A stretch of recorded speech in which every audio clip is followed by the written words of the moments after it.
Kentucky can guard, and they can turn it up when they want to. And they outplayed us tonight. They played really well. We knew their guards were excellent. And late in the game, when it came down to just getting decent shots and keeping us at bay, they were able to do that. Reeves has killed us every year.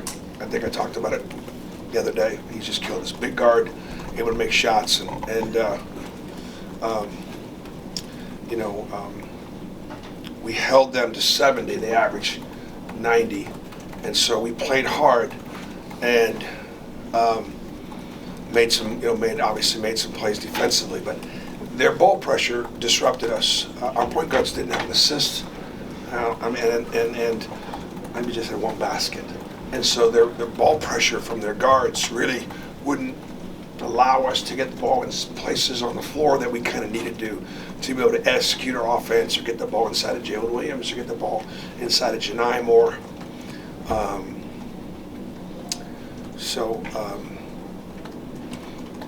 I think that while I'm disappointed in the outcome, when you get outplayed, when somebody plays better than you, man, my hat's off to them, and that's why we didn't win. All right, you had a question in the back from Tony. Coach, I know it's kind of early on this time. Do we have any update as far as Jaylen's injury? Yeah, I mean, Jaylen is arguably, he and Janai are two best players. And, we were in range when he got hurt. We think he's got to have something. We think it's something, not just a bang. He had a pivot, so we'll do an MRI tomorrow, and then they'll take a look at it. All right, Matt Cohen in the front, and then we'll go with Mike on the left.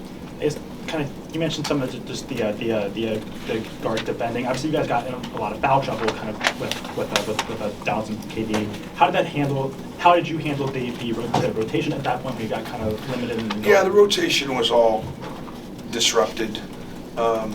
It's partly disrupted because Denver and KD had been playing well. We're moving Denver, playing a little bit of point guard.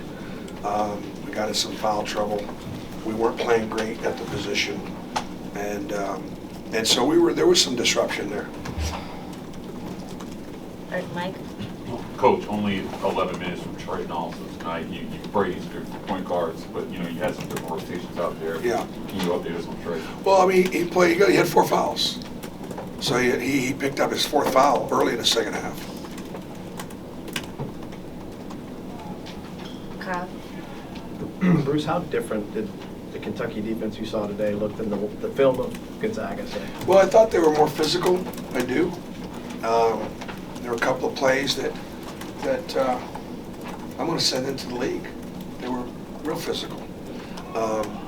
But that's what happens. See, when what happens is, and I've seen this a couple times, when kids get challenged but not playing hard, not playing physically.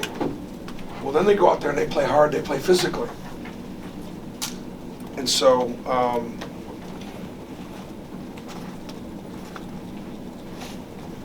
right, Berg, and then Matt, and then Joseph. Bruce, did you feel like this was another one of those games where you guys were getting the looks you wanted, the shots you wanted, and they just weren't going down? Or no, I'd give Kentucky more credit for that. I would give their defense more credit for that. Yes, we missed open shots. No, we didn't make many tough shots. Janai made some tough shots inside, but I thought we could have gotten better looks. We've been getting better looks. If you look at the South Carolina game, which are two completely different games. The offensive efficiency numbers in South Carolina is, record break. We basically came down and scored every time. We put the ball wherever we wanted, whenever we wanted, and did whatever we wanted. Kentucky disrupted us. Their length at the rim obviously disrupted us. Their ball pressure disrupted us. They had a good scout. So I really think you just go, all right, Kentucky guards like this, they can beat anybody. But we know that. Where are they ranked? They're a nationally ranked team. They're a 3 or 4 seed in the NCAA tournament. They played well. We didn't. And that's why we got beat. Bruce, over here to your left. you had the dominant win over Alabama, and then you just had, what you just said against South Carolina. In between those, you had the sideswipe at Florida, now this one. The fact that you've had 2 losses, they're a little bit different, but you get the point I'm making here. Has this team been kind of cleansed of that, or is this a little bit worrying for you with all your experience as a head coach that you've seen 2 performances like this in a short period of time at this point in the season? I mean, I'm not worried about it, but I think that you know how I felt about this team from the very beginning. I said, this is a good team with a chance to be a very good team. What they've shown is they're actually a very good team with a chance to maybe be a great team. We weren't very good tonight. And so, yeah, I mean, I kind of going in sort of expected to see this at times against the best teams in our schedule. I still like our team. I do. And we're going to have to, if Jaylen's out, we're going to have to figure some things out. But I think we guys will step up. But Jaylen Williams is, he and Janai Broom are our 2 best players. And so if he's out for a little while, that's got to be next man up. That's a significant loss. Bruce, that was my question about Jay Will. Like, looking forward, how do you, I guess, account for his energy that he brings to the court? Well, I mean, Jaylen Williams is Auburn's all-time winningest player ever, and by a bunch of games, right? And he's having a phenomenal, senior season. And it's not like I'm not giving the scouting report away, but when Jaylen Williams has played well, we've won. And he's only really not played well in about 4 or 5 games. Those happen to be the games we've lost. The math's kind of scary. So give Jaylen Williams credit. But the depth on his team and the chemistry on his team, we'll put it together. We'll get something.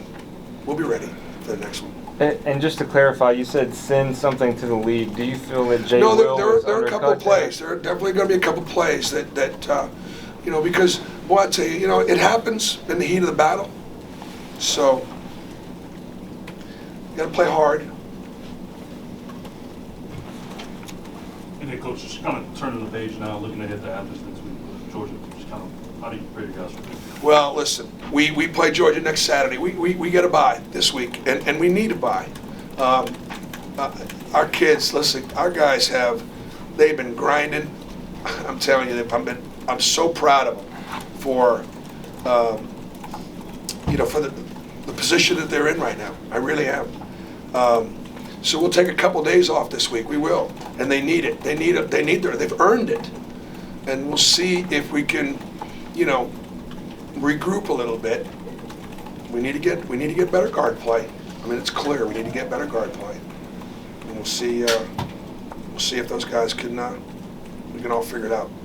Matt, and then Ferg with the last question. Just following up on that, this is kind of the first time you guys have really had a true, just demoralizing game just in this building, demoralizing injury. This was not a demoralizing game. It was a good team that played a really good game. What's demoralizing about a loss to Kentucky when they play well? So I can't even begin to answer that. Ferg, just go next. Yeah. Bruce. Do I look demoralized to you? Anybody think I'm demoralized? It's kind of a testament to where you guys are to even think about it. No, the point is, and this is what I want you guys to understand, I mean, our guys have been achieving at a high level. I mean, they've been, and oh, by the way, it's funny, I looked at the schedule the other day, and we're playing South Carolina, and they're 20-3. And they won 7 in a row. And I said to my son, Stephen, I said, you know what? This might be the easiest game of the next 4. Looking at Kentucky here, even going on the road to Georgia, then going to Tennessee. And so for these kids to have grinded and be in a position, guys, come on, demoralized. Ferg. Bruce, you guys finished forcing more turnovers than they did, but there was a stretch there where you guys weren't able to capitalize on the turnovers. I mean, did you think that was kind of a big difference, especially early on? They don't turn over. They turned it over 12 times, which is what they usually do. We were real organized in some of our running and jumping. There were times late we should have doubled. We did it a couple times and turned them over. But they got pretty good guard play. they stopped running ball screen, and that was probably a good idea because we were just hitting them in the ball screen, double teaming the ball screen, and then they just started doing their other things and spreading the floor and spacing out and kind of attacking us one-on-one. And look, and Reeves kind of took over.